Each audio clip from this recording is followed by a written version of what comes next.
I am glad you came back this afternoon. Clearly you can see, be careful how you answer this. Which one of us are the better speakers, the Sanders boys? Be careful. Careful, Jeff. Jeff's keeping a paper on me on how many times I mess up today, and I've already got one mark, I can tell, that look on his face. I am glad you came back.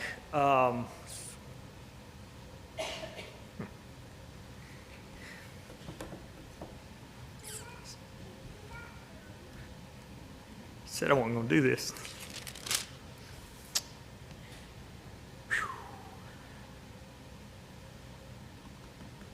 Here, give me just a second. Get my head straight.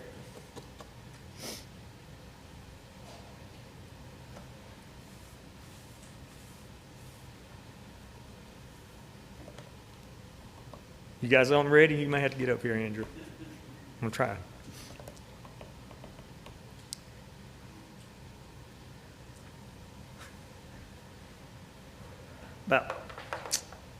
I think we figured up about 1,000 days ago, give or take, 900 and something, whatever. Longer than that, but especially since then. Y'all do not mistake these waters coming from my eyes. Don't read into it. Don't misjudge it. My son met this young lady, and we were blessed. She was the answer to prayers. Love her. Comes from a great family. Super solid Christian. You know, the whole package. If a daddy could pray for a daughter-in-law to be, she walked in the door. You know, never regretted that moment since the first time I met her. Never been a question about anything. Don't misread my tears now. But about 3 years ago, I don't know how long it's been, it might have been 18 years ago now, he gave her a ring, and so we got to thinking about a wedding. And it's exciting, really exciting. I'm proud for my son. Super proud of my son, but I'm proud for him for the days he has coming, because they're going to be great days. I know they are. It's going to be a solid marriage. No question about that. Two young people that did things the right way, and I'm proud I could be a part of that. But I started thinking about, what am I going to tell my son? What's my advice? What's my words? Whatever. So Brandon does this thing. He says, you asked for it. Well, Brandon, you asked for it today. He doesn't know it yet till he gets home. He was supposed to be doing this for me. And he cowered out. I don't care where he's at. He bailed out on me, so I'm going to try to get through this myself. So I've been planning these words for a long time. I have something for you too one day. The title of my paper is To My Son.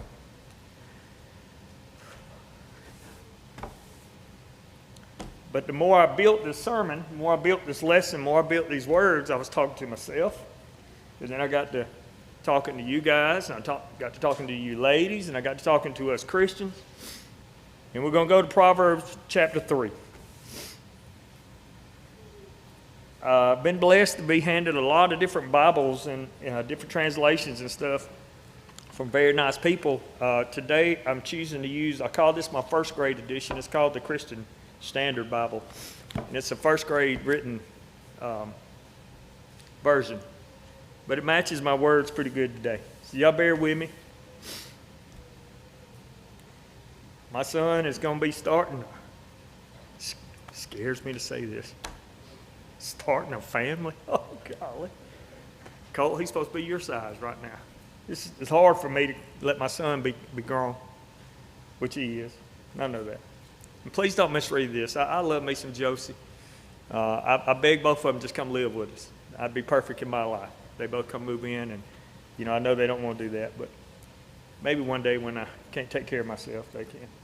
But anyway, he's fixing to become his own person. He already has. He's been challenged with a lot of stuff in life, and he's done an excellent job.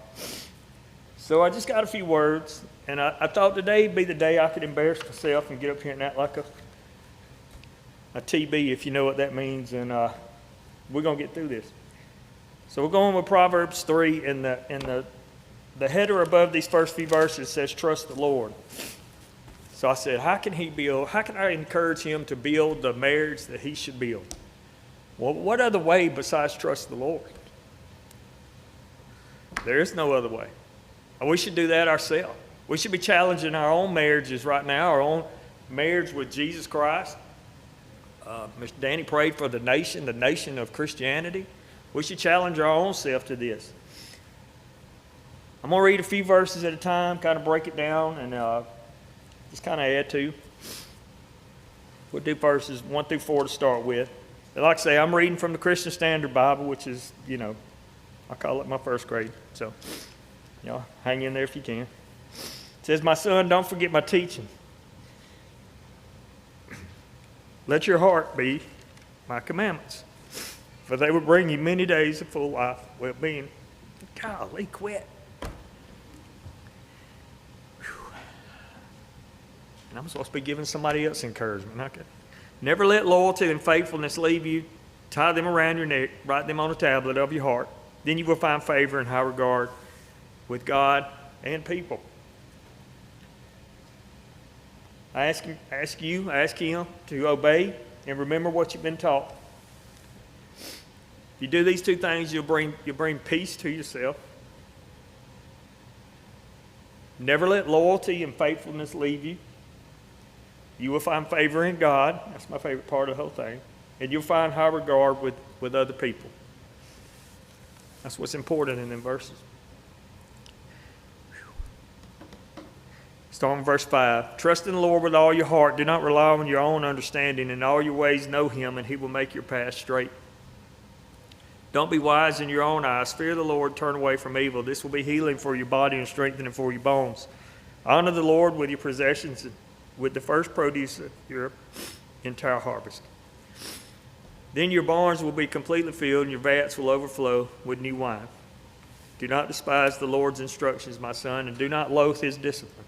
For the Lord disciplines the one he loves, just as the Father disciplines the Son in whom he delights. To sum up those verses, we're going to say, submit to God. Submit to godly wisdom.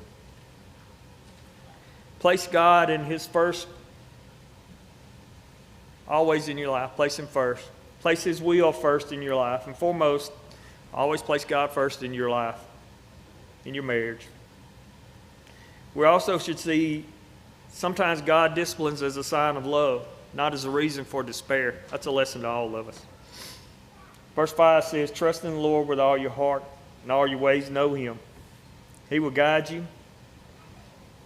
I ask that you have a very sincere fear for the Lord. Turn away from evil. Give to the Lord your best in everything. God loves you even if he's teaching us hard lessons. He loves all of us, even when he teaches us hard lessons. So the term wisdom is the ability to act accordingly to godly knowledge. That's the wisdom that we should all be striving for. The ability to act accordingly to the godly knowledge.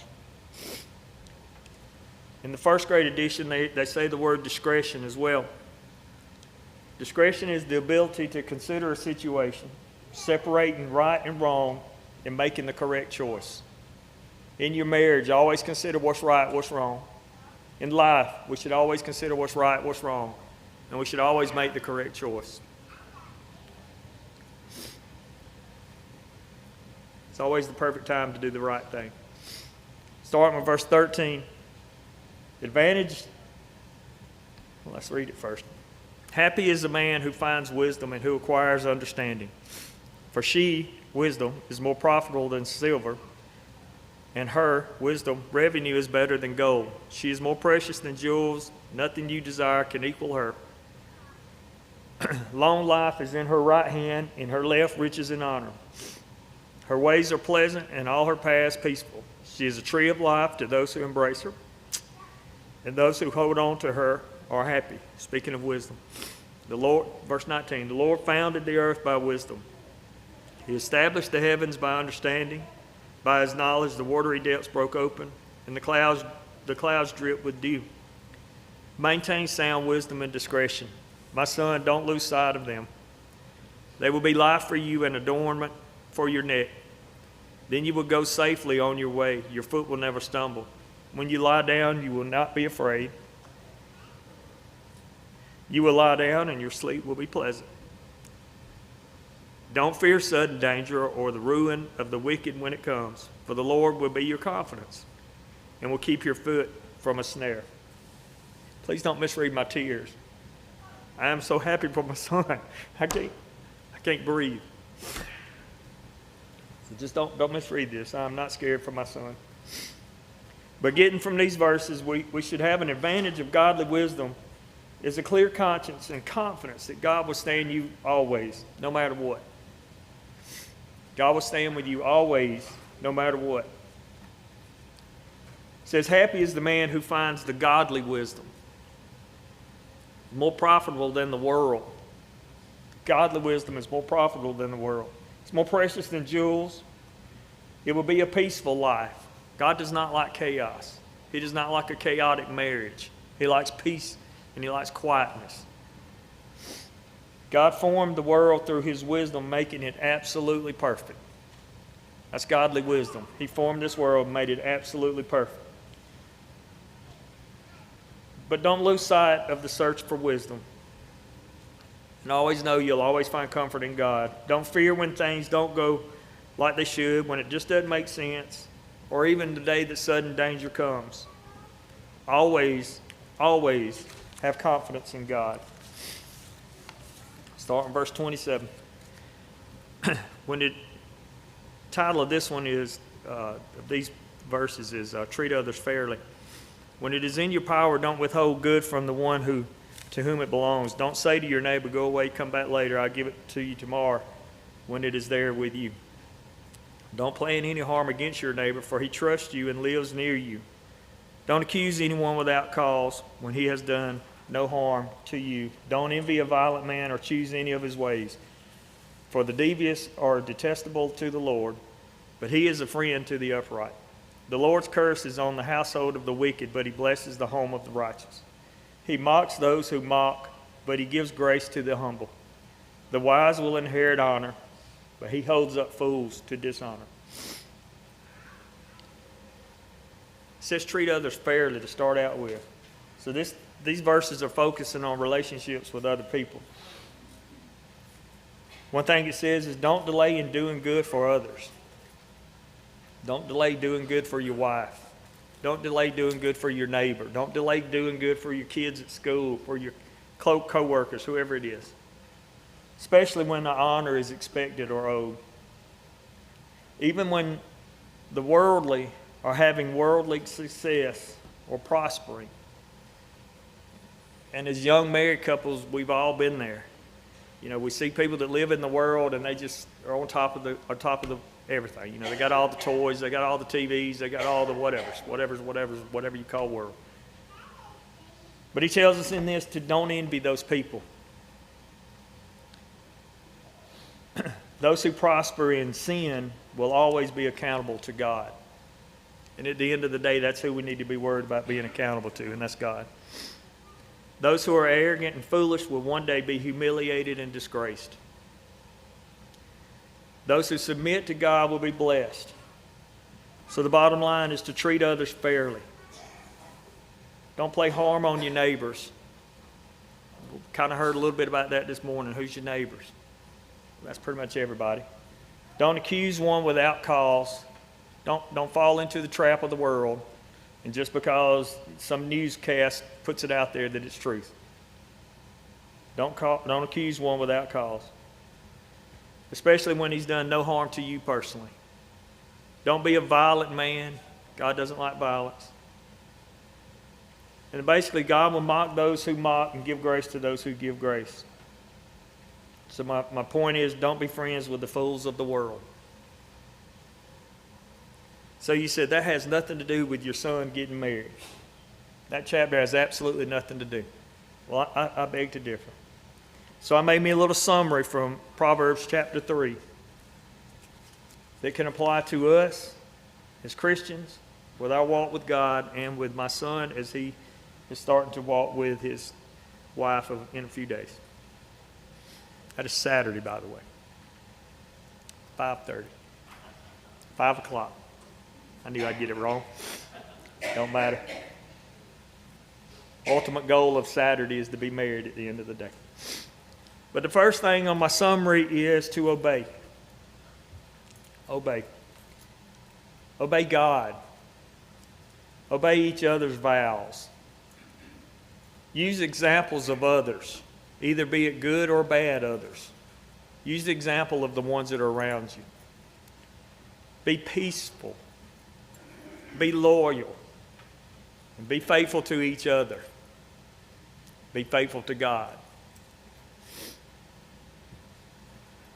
We should tell ourselves that as Christians. You remember the day you got baptized? What does Mr. Bush say? It's the closest day you'll ever be to being saved, that moment. We should all remember that vow that we had in our heart, and I'm sure you had one in some form or fashion. We should remember those vows. My second summary is to trust in each other. Place each other first. Love each other with all your heart. Turn and run from evil. If you disagree, you're going to lose, son, because she's the lady. But if you happen to disagree, always love and want the best for the other person. Very important statement I'm fixing to make. Maybe the one thing Dale agrees with me on in this life. Be each other's best friend. Do not rely on the world to be your best friend. Have each other. Third part is to live happy lives. Have a clear conscience, meaning you have nothing to hide from your wife.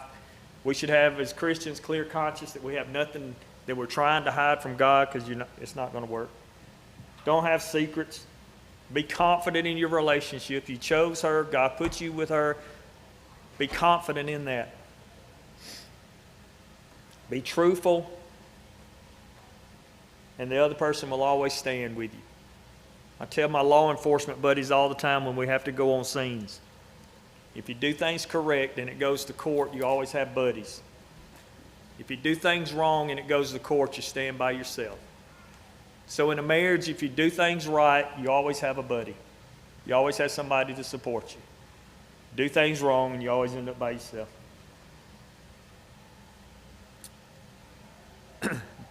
Be confident. Be confident that God put you together. Be confident as a Christian that God has got you at Luverne for some reason, if you're sitting in this room. There's 135 this morning. It saddens me that there's not 135 this evening. I'm happy we have 100 and whatever's here. I don't know what that number is. It ain't been put up there yet. I am super happy that we have people that come back this afternoon. Even if it's me that had to bellyache through. We should always want to be with each other as Christians. Mr. Billy keeps pushing me we need to have a men's breakfast at least once a month just so we have time to be together. As a Christian home, you should always want to be with your wife. Always want to be with your wife.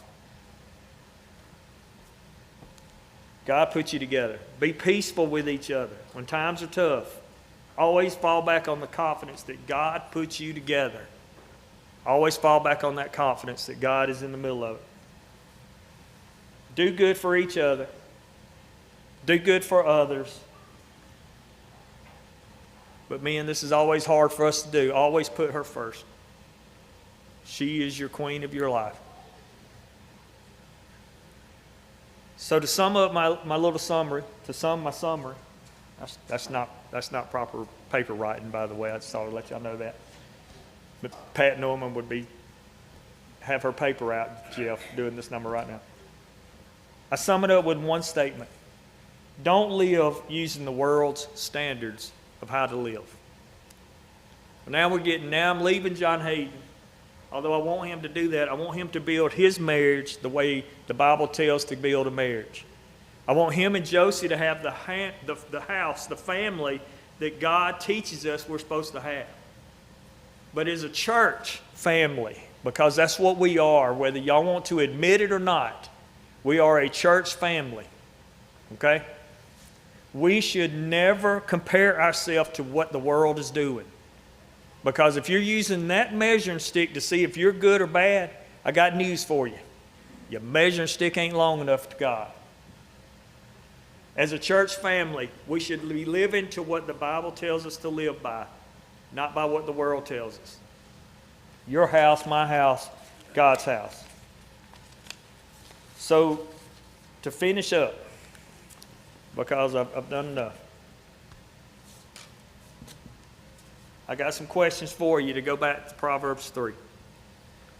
Ask yourself this personally. Have you been obeying God? Have you been trusting God's guidance? Have you been loving others as Christ tells us and shows us how to love? Have you been living with confidence? Have you been living a peaceful life? Or are you living a life according to the world's standards? Can't answer that for you. I hope I know the answer for all of us here. You came back on Sunday afternoon. I hope you're decent people. I don't know why else you'd come back, especially with me talking. Don't live by the world's standards. Always evaluate yourself. Always evaluate your own relationships that you have in your life. Always evaluate your relationship with your church family. Don't live by the world's standards. Do what the Bible says, and you'll be fine. I don't understand a lot in life. I don't understand a lot in life. A lot in life. But what I have come to accept and to move on with is God puts us where He wants us if we obey Him. Sometimes that makes no sense. But on the same hand, that is beautiful because I have confidence that God has me in that situation. God has you in a situation. Are you taking advantage of it? I hope my son is ready to take advantage of a Christian home to build, a Christian lady to help raise, I can't even say kids. It makes me sick to think about it. Anyway, I hope you have confidence to know that God has you where you're supposed to be. If you're questioning in that right now, take care of your business.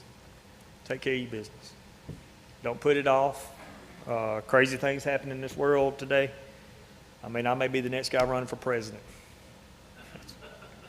That's a joke. Tremendous joke. You'll see when you get your headlines after church is over with. But let's start living with confidence. Let's start living with confidence. One thing we tell our people at that other facility that we get a chance to go talk to is, let's build confidence to know that we don't have to depend on anybody else. Build confidence that when the world turns upside down, that you're still okay. Build confidence that it doesn't matter what the government's doing to a point, that you're still going to be okay. Don't wait on that check. Be okay. Be confident when that devil hits you on that sidewalk outside. I'm okay. I'm okay. I have confidence that God has me where I'm supposed to be. So, Dale's ready to sing the song that we're trying to learn. It's a beautiful song. I encourage everybody to go home and pull it up on YouTube and practice it up a little bit. It's a beautiful version of the song. But the key words to that is just as I am. That's the key words to that whole song. Just as I am. When we die, and that is a guarantee. When we go and we're at judgment, whatever that is. All right? My buddy says that we're not going to say a word because we're going to be so in awe and we're going to be confessing our own stuff at the point. He's going to ask you just as you are right now. Did you do what I asked you to do? Did you live confident? Did you help this person? Were you the one that walked around the person on the road today? Or whatever. As we stand and sing, check your confidence level. If you're okay with just as you are, that is great. Work hard on your relationships. Pray for me that I don't run out of tears by Saturday. I don't care. It's going to happen. I can't help it. It is what it is. Has nothing to do with Josie. Love her to death. It's just that my baby's not a baby. That hurts daddies a little bit, whether they admit it or not. Is there anything the church can do? I appreciate y'all being patient with me today, and I love y'all, and I love you to a level, but God loves you beyond anything you can imagine. If you don't feel that love, then come forward as we stand and sing.